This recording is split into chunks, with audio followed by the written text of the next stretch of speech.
ശരിക്കും ഭയമുണ്ടാകുന്നത് ഒരു കുട്ടി ധരിച്ച തട്ടം കണ്ടിട്ടല്ല, വിശുദ്ധമായ ഒരു വസ്ത്രം ധരിച്ചിട്ടും അതിന്റെ ഉള്ളിൽ നിന്ന് വർഗീയത ചീറ്റുന്ന നിങ്ങളെപ്പോലുള്ള മനുഷ്യരെ കാണുമ്പോ വിദ്യാർത്ഥികൾക്കെന്നല്ല കേരളത്തിന് തന്നെ പേടിയാകുന്നുണ്ട് എന്നാണ് ആ സ്കൂൾ അധികൃതരോട് നമ്മൾക്ക് പറയാനുള്ളത്.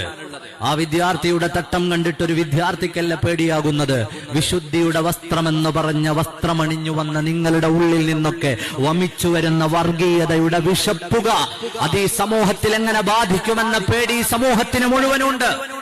വിശ്വസിക്കാനും അനുഷ്ഠിക്കാനും ആചരിക്കാനുമുള്ള അവകാശം ഇവിടുത്തെ ഭരണഘടന നൽകുന്നുണ്ട്.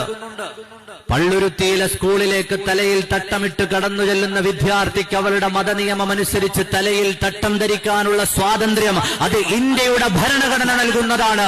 അതിനെ ചോദ്യം ചെയ്യാൻ ആർക്കും കഴിയുകയില്ല. ഞാൻ ഈ സംസാരിക്കുന്ന പള്ളിയുടെ മുറ്റത്ത് തന്നെ വിദ്യാലയമുണ്ട്. ഞാൻ പഠിച്ചിരുന്ന വിദ്യാലയം എന്റെ നാട്ടിലെ ജുമുഅത്ത് പള്ളിയുടെ ചാരത്തുള്ള ഖാദിരിയ സ്കൂളാണ്. നമ്മുടെ നാട്ടിലെ പള്ളികൾ നടത്തുന്ന സ്കൂളുകളിലേക്ക് വരുന്ന ഏതെങ്കിലും ഒരു കുട്ടിയുടെ കുറി മായിച്ചു കളയാനോ കുരിശുമാല എടുത്തുകളയാനോ ഇന്ന് വരെ ഈ കേരളത്തിലെ ഏതെങ്കിലും ഒരു മുസ്ലിം മാനേജ്മെന്റ് ആലോചിക്കുകയോ അല്ലെങ്കിൽ അത്തരം നടപടികളുമായി മുന്നോട്ട് പോവുകയോ ചെയ്തിട്ടുണ്ടോ? ഇവിടെ വിദ്യാലയങ്ങൾ നിങ്ങൾക്ക് മാത്രമല്ല, ആ തിട്ടൂരങ്ങളൊക്കെ മാറ്റിവെച്ചേക്കൂ.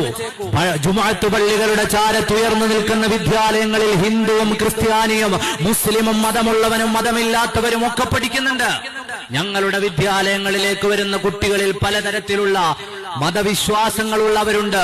അവരുടെ മതവിശ്വാസങ്ങളെ വ്രണപ്പെടുത്തി അവരുടെ വിദ്യാഭ്യാസം എന്ന ആശയത്തെ ഇല്ലായ്മ ചെയ്യാൻ, അവകാശത്തെ ചോദ്യം ചെയ്യാൻ ഇന്ന് വരെ കേരളത്തിലെ ഒരു മുസ്ലിം പള്ളികളുടെയും കീഴിലുള്ള സ്കൂളുകൾ അവരുടെ അജണ്ട തയ്യാറാക്കി വെച്ചിട്ടില്ല. നമ്മുടെ ഹിദായത്ത് സ്കൂളിലേക്ക് വന്ന ഏതെങ്കിലും ഒരു കുട്ടിയുടെ കുറി മായ്ക്കാൻ പള്ളി കമ്മിറ്റിയുടെ മെമ്പർമാരോ, ഞാൻ എപ്പോഴും പള്ളി വരുന്ന ആളാണ്, ഇത് പള്ളിയുടെ സ്കൂളാണ്, കുറി മായ്ക്കണമെന്നോ പറഞ്ഞിട്ടില്ല. കുരിശുമാല ഊരണമെന്ന് പറഞ്ഞിട്ടില്ല. ശബരിമലയിലേക്ക് പോകുന്ന സമയത്ത് നമ്മുടെ സഹോദരങ്ങൾ ധരിക്കുന്ന മാലയും ധരിച്ചുകൊണ്ട് അവർ ക്ലാസ്സിൽ വരുമ്പോ അവർക്കുള്ള അവകാശങ്ങളെ വകവെച്ചു കൊടുക്കുന്നതാണ് നമ്മുടെ പാരമ്പര്യം. പഠിപ്പിക്കാൻ വരുന്ന അധ്യാപകരോ കയ്യിൽ ചരട് കെട്ടിയവരുണ്ടാവും, കുരിശു വരച്ചവരും കുറി വരച്ചവരും ഉണ്ടാവും. അത് മാറ്റിവെച്ചുകൊണ്ടേ പഠിപ്പിക്കാൻ പറ്റൂ എന്ന് ഇന്ന് വരെ പറഞ്ഞിട്ടില്ല. കേരളത്തിലെ വിവിധങ്ങളായ മുസ്ലിം സംഘടനകൾക്ക് സ്കൂളുകളുണ്ട്, വിവിധങ്ങളായ മഹല്ല് ജമാഅത്തുകൾക്ക് സ്കൂളുകളുണ്ട്. ഇവിടെ വിവിധങ്ങളായ വ്യത്യസ്ത മതവിഭാഗങ്ങൾ സ്കൂളുകൾ നടത്തുന്നുണ്ട്.